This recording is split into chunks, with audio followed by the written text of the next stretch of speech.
Selamat pagi. Pagi. Iya, selamat pagi ya. Nah, sudah nampak senyumnya. Kalau sudah senyum berarti hatinya sudah gembira. Kalau sudah gembira berarti sudah siap untuk menerima pembelajaran hari ini. Terima kasih buat yang hadir pada hari ini untuk pembelajaran kita hari ini. Ibu undang anak kami Feby, bawakan doa kita, Nang. Mari kita bersatu dalam doa. Ya Tuhan, terima kasih atas berkat-Mu yang telah Kau berikan pada hari ini. Kau lancarkan dari kami. Dalam nama Tuhan Yesus, kami berdoa. Haleluya. Amin. Pembelajaran kita minggu yang lalu itu adalah tentang penyajian data yang disajikan di dalam bentuk tabel. Ada berapa macam tabel yang kita pelajari sebelumnya? 3, Bu. Ada 3. Tabel apa aja? Tabel baris kolom, tabel kontingensi. Satu lagi. Tabel frekuensi. Iya, tabel frekuensi. Nah, jadi sebenarnya kalau dalam bentuk tabel, penyajian data dalam bentuk tabel itu belum maksimal. Itu nggak bisa langsung kita baca dengan baik. Contoh, kalau hanya seperti ini, apakah kita bisa melihat, langsung tahu yang mana yang paling banyak? Enggak kan? Harus kita jumlahkan dulu kan begitu? Karena di sini nggak ada jumlahnya, kita nggak tahu yang mana yang paling banyak, yang bagaimana bagusnya. Nah, untuk mengatasi masalah itu, itulah pelajaran kita hari ini, yaitu apa?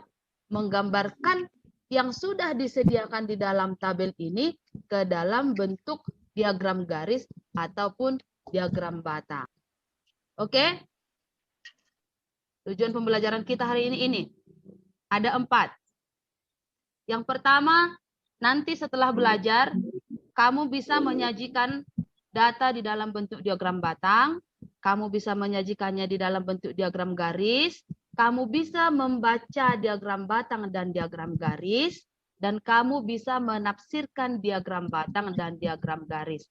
Ibu sampaikan dulu pelajaran kita. Nah, sebenarnya diagram itu ada 3.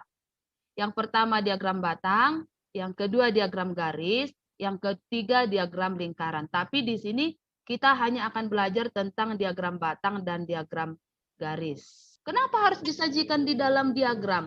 Kan jika data perkembangan COVID-19 selalu ditampilkan seperti tampilan data di samping, dapatkah kamu melihat dengan cepat provinsi yang perkembangan COVID-19 paling tinggi di Indonesia? Nah, coba kita jawab. Dapat nggak kita lihat langsung yang mana yang paling tinggi? Kalau begini dia. Bisa nggak kamu tentukan langsung? Tidak, Bu. Tidak. Cara membuat diagram batang. Coba kita lihat soalnya. Hasil ulangan matematika siswa kelas 7-8 adalah sebagai berikut. Sajikan data di atas ke dalam bentuk diagram batang. Nah, biar mudah, yang pertama sekali kita harus membuat tabelnya dulu. Setelah selesai kita menggambarkan tabelnya, sekarang waktunya kita menggambarkan diagramnya. Garis vertikal seperti garis vertikal dengan garis horizontal. Pada garis horizontal, kamu letakkan nilainya 55, 60, 65. Dengan ketentuan, jarak antara 55 ke 60 itu harus sama. Misalnya, kalau di buku petak kalian bikin kan, 0 ke 55 jarak 1 petak. Maka 55 ke 60 juga 1 petak. 60 ke 65 juga harus 1 petak. Jadi harus sama. Diagram batang itu adalah ini berbentuk persegi atau persegi panjang. Nah, kita lihat nilai 55 ada berapa?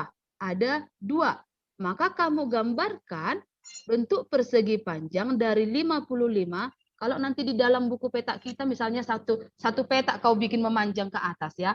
1 petak sampai ke nomor 2 yang kau buat.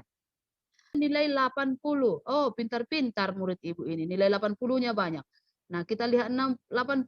Ada berapa nilai 80? Ada 6. Berarti dari angka 80 ini, kamu gambarkan sebuah persegi panjang, tarik ke atas memanjang sampai pada angka 6. Bagaimana? Bisa kan? Bisa, Bu. Bisa. Kalau sudah bentuk tabel seperti ini, sudah bisakah langsung kamu lihat siapa nilai berapa paling banyak? Sudah, Bu. Nilai berapa paling banyak? Nilai 75 90. Bu. Nilai 75 dan 90. 90. nilai yang paling sedikit orangnya. Nilai Nilai 95, Bu. Iya, nilai 95. Mana lebih mudah kamu membaca yang dalam bentuk tabel ini atau dalam bentuk diagram ini? bentuk Dalam diagram, bentuk Bu. diagram, Bu. Iya, bentuk diagram. Jadi itulah gunanya diagram ini untuk mempermudah kita. Nah, kita coba dengan diagram garis. Sama ya. Cara pembuatan tabelnya sama dengan yang tadi. Nah, bedanya apa? Kalau pada diagram batang, kita bentuk dia berbentuk persegi panjang. Kalau pada diagram garis, enggak. Itu hanya sebenarnya titik-titik. Ibu di sini menambahkan garis ke atas biar lurus aja dia ke atas ya. Nah, boleh kamu buat seperti ini. Jadi, kalau di buku kamu nanti boleh pakai garis putus-putus ya. Nilai 55 ada 2. Kita bergerak dari 55 ini naik ke atas. Nah, sejajar dengan angka 2, kamu bikin titiknya di sini. Selesai kamu kerjakan nanti sampai habis datanya nih, barulah itu kita hubungkan satu persatu. Nah, sehingga tercipta garis-garis ini yang menghubungkan semua titik-titik tadi. Nah, kalau misalnya dari sini, apakah kamu bisa melihat siapa yang paling tinggi nilainya? Atau nilai Bisa, berapa Bu. yang paling banyak? Nilai berapa? Nilai 75. Nilai 75 dan 90, Bu. Iya. Jadi, kira-kira kalau kamu disuruh membuat diagram batang dengan diagram garis, sudah bisa? Sudah, Bu. Sudah, Bu. Sudah. Oke. Sudah, Bu. Nah, sekarang kita lihat kalau ini. Oke.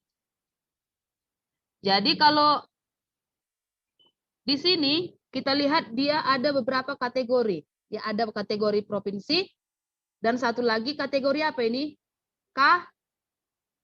Kasus. Iya, kategori kasus. Tabel apa namanya ini yang kita pelajari semalam? Tabel kontingensi, Bu. Bu. Iya, tabel kontingensi. Jadi lebih dari satu. Kita lihat yang Aceh. Nah, jadi bagaimana kita menggambarkannya? Kita lihat untuk kasus dirawat 1251. Jadi kamu perkirakanlah.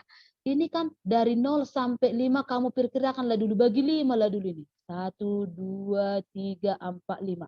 Di manalah 1000 itu? Berarti 1251 ada di atas sedikit. Yang sembuh 10.166. Berarti untuk Aceh di atas 10.000. Oh, tumang. Tambahnya ke atas. Enggak pas di garisnya itu. Nah, diagram garisnya juga sama. Ya, bisa ya? Oke.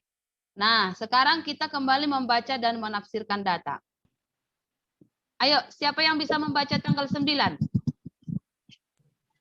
Bu, kasus baru corona positif di tanggal 9 ada 337 kasus. Kasus baru meninggal pada tanggal 9 ada 40 kasus. Ya. Kasus pasien sembuh tanggal 9 ada 30 kasus. Iya.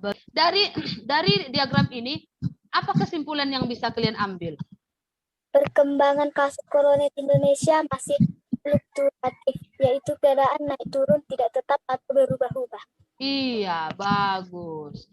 Kamu sudah bisa menggambarkannya dan juga menafsirkan dan membacanya. Oleh karena itu, kita sekarang masuk ke dalam LKPD kita.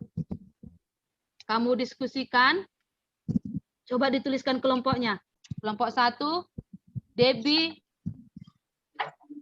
Kelompok 1, Debbie, Feby, Jose, Gilbert, Kasih. Kelompok 2, William, Eliezer, Abram, Eva, Moses, Joyce. Diskusi kelompok.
Oke, silakan presentasi. Kami dari kelompok 2 beranggotakan saya William, Abram, Cika, Elsa, Eva, Moses, Eliezer.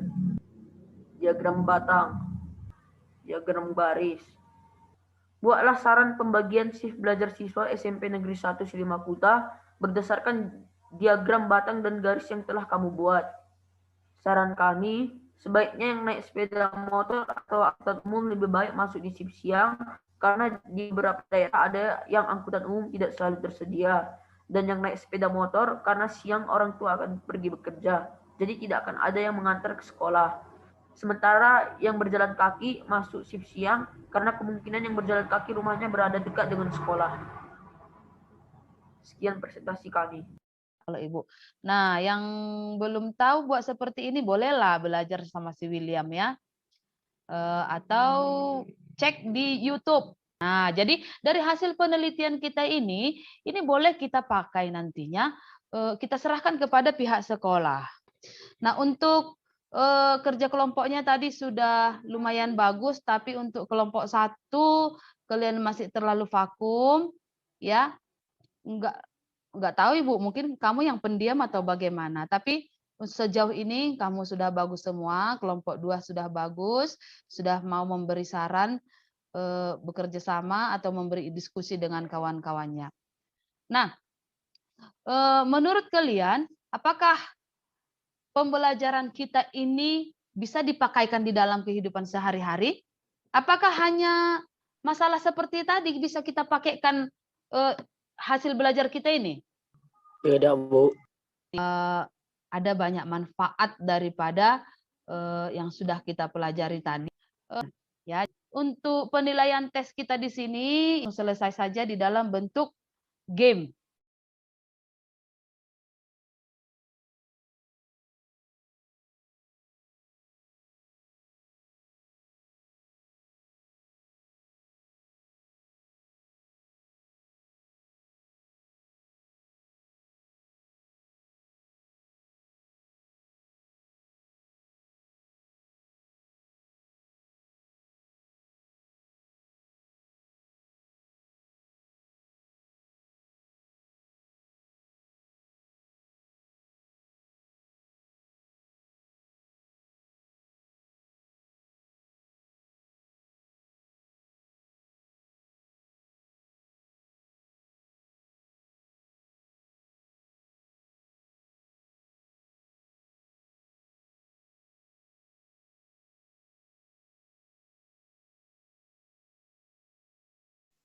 Teman-teman, mari kita bersatu dalam doa.